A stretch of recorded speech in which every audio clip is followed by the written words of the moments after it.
Live from the Washington, D.C. area, it's the Inside Scoop, Emerald Planet. All the ecology news that our viewers want to know. Now, here's your host, Executive Director of the Emerald Planet, Dr. Sam Lee Hancock. Hello, welcome to the Emerald.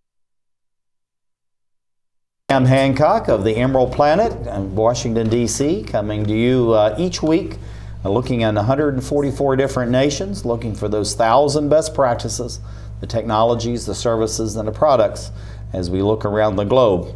And as we add 2 billion new people by 2050, how are we going to be able to provide them not only the basic infrastructure that's needed, the food, the fuel, the fiber, and health care and education, but also transportation?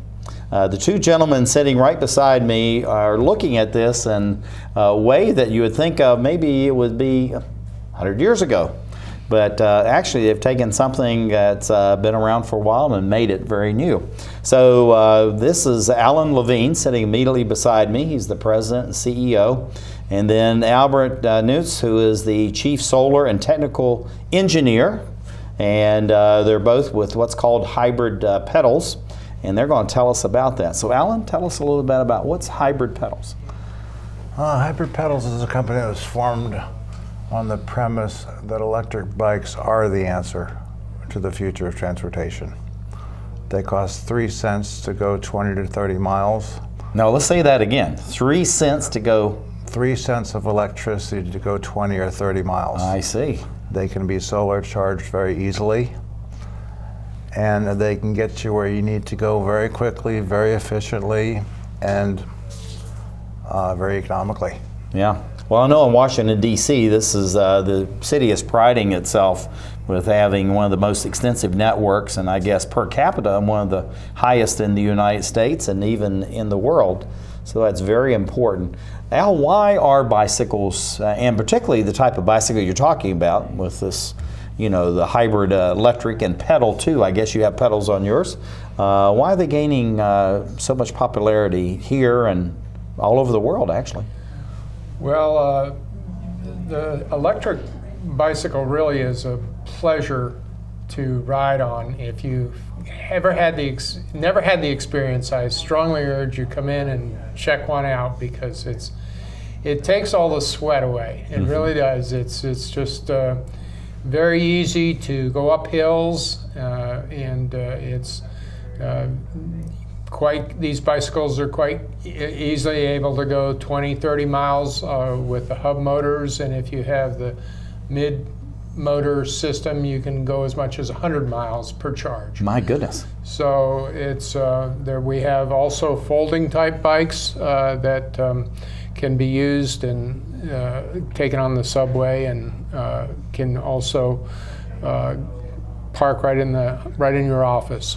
So right in the elevator and right on up. That's just absolutely incredible. Alan, what are some of the federal and state highway laws as it relates to your type of bicycle, and does that have any impediment, or is it quite open as far as being able to use bicycles wherever you want to go?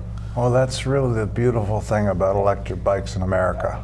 So long as they meet a certain standard, which is 20 miles per hour only with the throttle, a motor not to exceed 750 watts, and functional pedals, it's classified as a bicycle and not a motor vehicle, which means you don't need a registration, you don't need a driver's license, no photo tickets, you can park them just about anywhere, and they're just a pleasure. That's incredible. Yeah, you were talking now about riding one of these. When I was over in Austria, we were there for 15 days looking at anything electric that's going on over there, cars all the way down to scooters.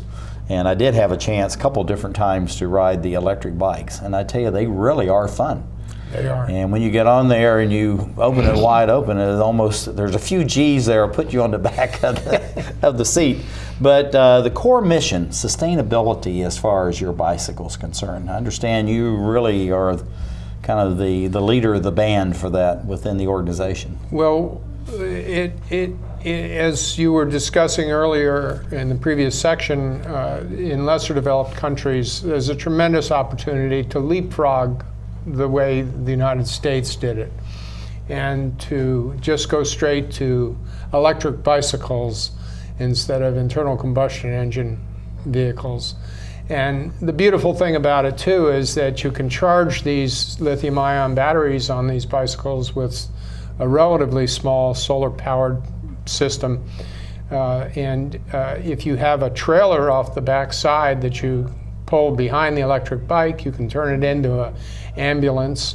And if you have a canopy that's a solar canopy over the top of the trailer, then you can charge not only the battery for the bicycle, but you can also charge any medical instruments that you can use in the field or helping diagnose patients and so forth. Mm-hmm. So, looking at these bikes that we have here, Al, going back to the sustainability, how do you build into the frame, the tires, the wheels, even the hub motors you were talking about, so that they have minimum as far as maintenance is concerned, and they're going to last for a long time, so that people are not constantly having to fix and repair? How do you do that? Well, really, most of the electric bicycle companies that are been in the business for a while have very reliable motors, and the systems are really engineered to be very rugged, and there are improvements that are being made all the time, but it's really a very dependable system. And if you have a mechanic who's experienced with a regular bicycle, most of those mechanics can be trained to work with electric bikes as well. So when you go into a place like India or Nigeria, places like that, where they have people just literally right beside the road that are maintaining the bikes, so the same kind of thing then could go right into these societies? That's basically true, yes. And again, the other nice thing too is that you can have charging stations that are solar powered, so you don't have to have an electric grid as we're blessed with here in the industrialized areas. Alan, what are the benefits of electric bikes over just a regular bicycle, and then even the automobiles? Well, for a lazy guy like me, just being able to throttle 20 miles an hour and go up any hill I want and not have any hill anxiety, not be concerned. Well, this is a new syndrome. We got hill anxiety now. I didn't know that we had another one. Not to be concerned about whether I'm going to actually have enough energy to get somewhere. Being able to glide down a hill and then glide down a hill and throttle up the hill.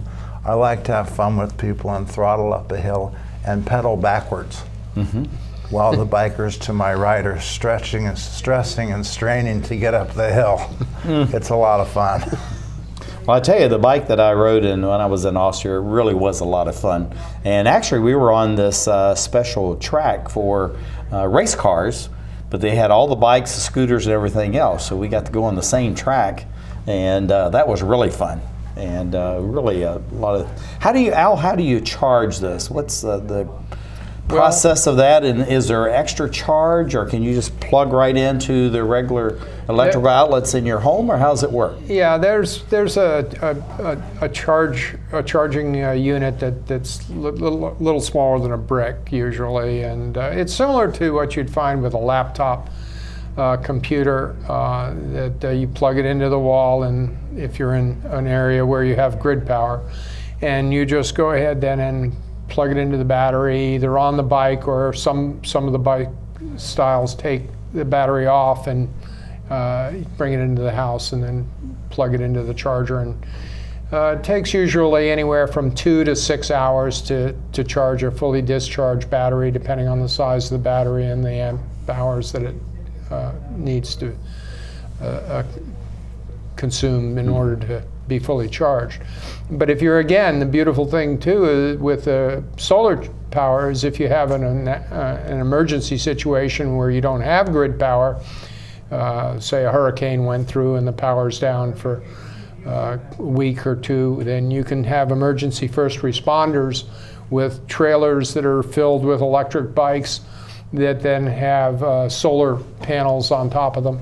And then you can roll out your emergency services and keep moving after a disaster strikes. So you can do deliveries, and also even if you had a snowstorm, once they get the roads open, you could be using, because usually there's good sunshine after you have a big snowstorm, so that would be enough to actually charge the batteries. You just need snow tires. Yeah.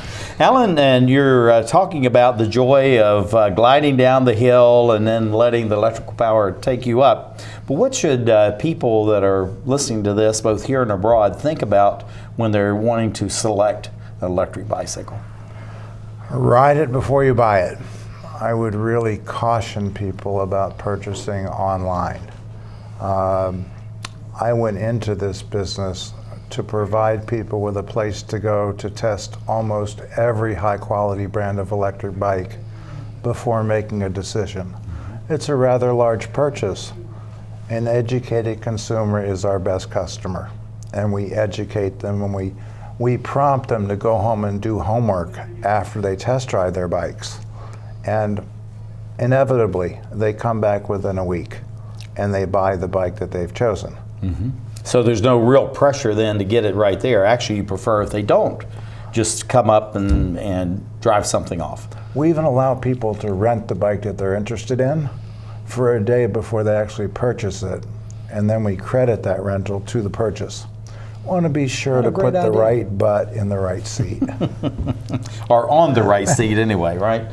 Al, looking at the bicycle, and how about the parts, spare parts, and we talked about earlier about sustainability and all that.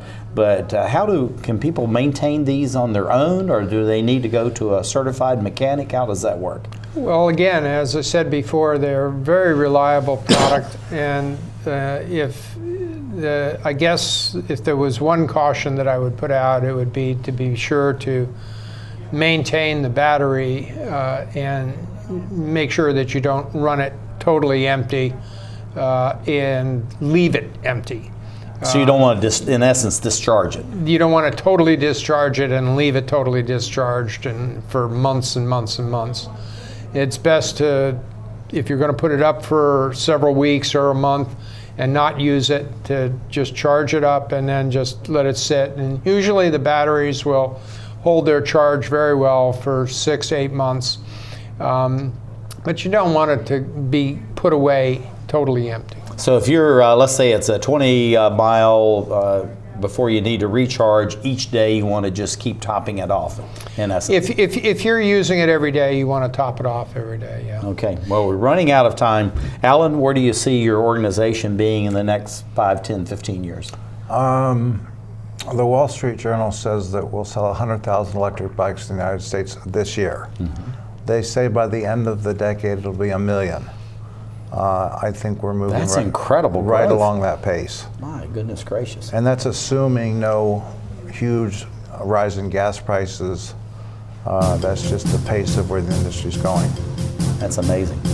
Well, anyway, you heard it here. As far as 2 to 3 cents for 20 miles as far as charging the bikes, that's absolutely amazing. But anyway, Alan Levine is sitting right beside me, the president and CEO.